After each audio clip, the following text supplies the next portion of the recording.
नमस्कार मंडळींनो, शनिवारी 7 तारखेला गणपती येतो, पण काही जणांना काय होतं की अकस्मात अडचणी येतात आणि मग शंका निर्माण होते, काय करू काय नको करू, गणपती कसा पूजावा. तर आज या व्हिडिओमध्ये मी तुमच्या सगळ्या शंकांचं निरसन करणार आहे. तर प्रश्न क्रमांक 1 पाहूया. गणेश स्थापना मुहूर्त कोणता? गणेश स्थापना हे तिथीप्रधान व्रत असल्यामुळे भाद्रपद शुक्ल चतुर्थी दिवसभरात कधीही पण शक्यतो सूर्योदयापासून मध्यान्हीपर्यंत कधीही स्थापना करता येते. उशीर होणार असेल तर दुपारपर्यंत संकल्प करून दुपारी स्थापना झाली तरी चालेल.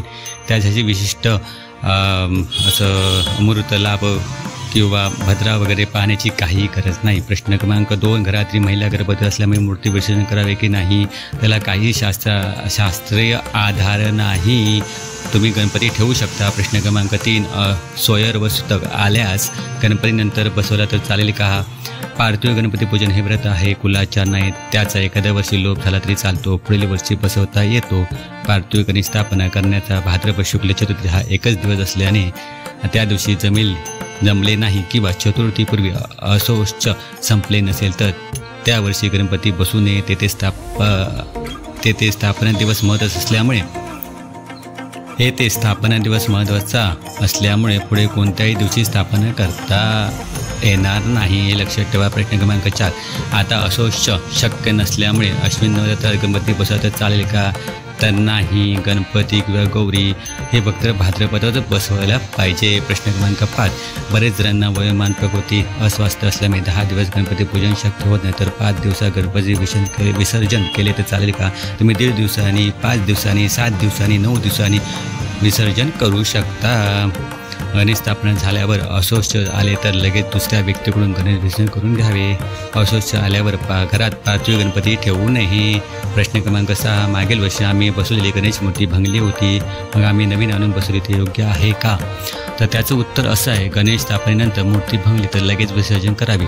दुसरी मूर्ती आणून परत प्रतिष्ठा करू नये. जर प्रतिष्ठा होण्यापूर्वी मूर्ती भंगली तर मात्र नवीन आणून बसवू शकता.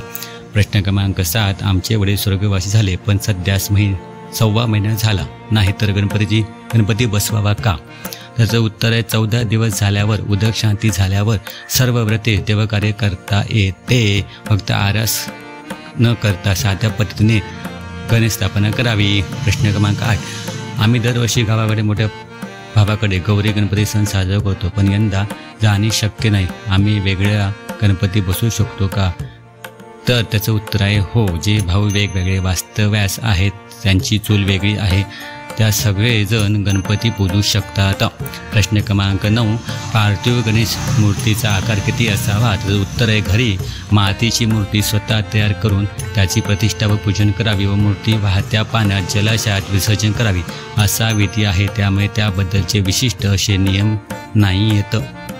प्रश्न क्रमांक 10, यावर्षी सार्वजनिक गणपती स्थापना करता येत नाही, मग घरामध्ये स्वतःचा एक असे गणपती बसवले तर चालतील का? म्हणजे 2 गणपती बसवले चालतील का, असा हा प्रश्न आहे. त्याचं उत्तर आहे नाही.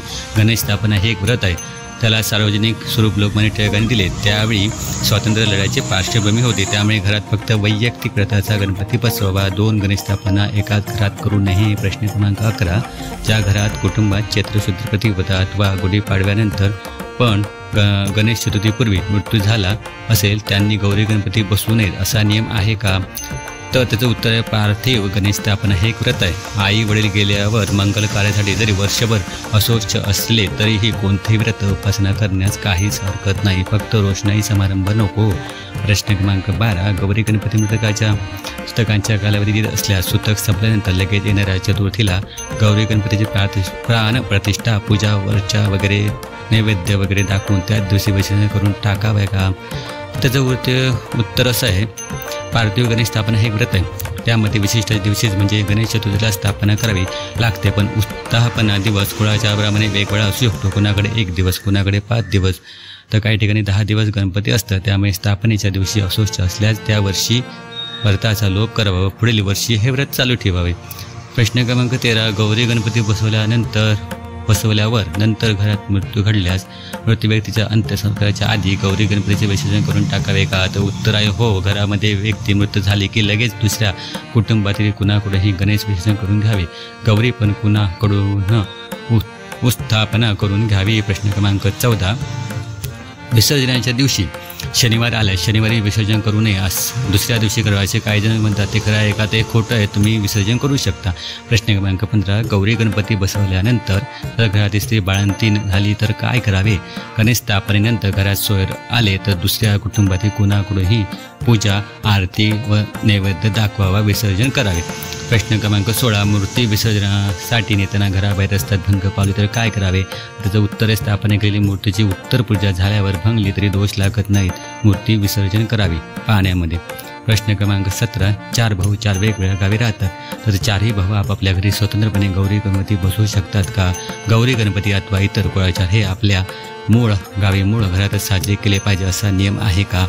असं काही नाही आहे. तुम्ही 4 भाऊ असाल, 4यांची चूल वेगवेगळी असेल, वेगवेगळे व्यवहार करत असतील तर 4ही जण 4 गणपती आपापल्या घरी बसवू शकतात. एकत्रित का करत असत लोक अगोदर? त्यामुळे सर्व कुटुंबातील सदस्य त्या निमित्ताने एकत्र येऊन आनंदात साजरा सण करत असत, एकमेकांना भेटत असत, त्यामुळे सुखदुःख वाटून घेत असत, त्यामुळे आनंद समारंभ साजरा करत असत, त्यामुळे ते घरी करत असत एकत्र. पण आता तसं नाही आहे, त्यामुळे तुम्ही प्रत्येकजण घरी गणपती स्थापवू शकता.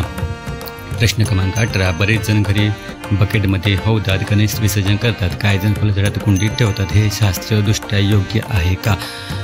तर त्याचं उत्तर आहे, गणेशाचे वाहत्या पाण्यात, सरोवरात, समुद्रात विसर्जन करावे असे शास्त्र सांगते. मूर्ती मात्र मातीची हवी. आता हे जे मी प्रश्न वाचले आणि त्याची जी उत्तरं, हे सगळी उत्तरं अशोक काका कुलकर्णी पाचेगावकर यांनी दिलेली आहेत आणि त्यांनीच ही PDF मला पाठवली होती, ती मी तुमच्याबरोबर शेअर करतो, त्याचा व्हिडिओ बनवतो. तुम्हाला आणि काही शंका असेल, तुम्हाला आणि काही प्रश्न असेल तर तुम्ही त्यांना अशोक काका कुलकर्णी पाचेगावकर यांना 90 96 34 24 51 या नंबरवर कॉल करू शकता.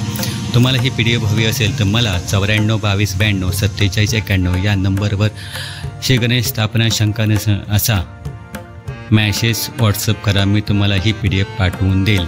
त्याचबरोबर माझ्याकडे आरती संग्रह ही सुद्धा PDF आहे आणि याच्यामध्ये गणपतीची, शंकराची, दुर्गादेवीची ह्या सगळ्या प्रकारच्या आरत्या, मला वाटतं तरी 50 आरत्या यामध्ये आहेत. तर तुम्हाला ह्या आरती संग्रह PDF पाहिजे असेल तर मला तुम्ही आरती संग्रह PDF असा व्हॉट्सअपला मॅसेज करा. माझा नंबर मी परत एकदा सांगतो, 94 22 92 47 91 या नंबरवरती मला व्हॉट्सअप करा. व्हिडिओ आवडला असेल तर शेअर करा, लाईक करा आणि ज्यांनी मला सबस्क्राईब केलं नाही आणि व्हिडिओ पाहतात त्यांनी कृपया प्लीज मला सबस्क्राईब करा. पुन्हा भेटूया. धन्यवाद. मी तुमचा आभारी आहे.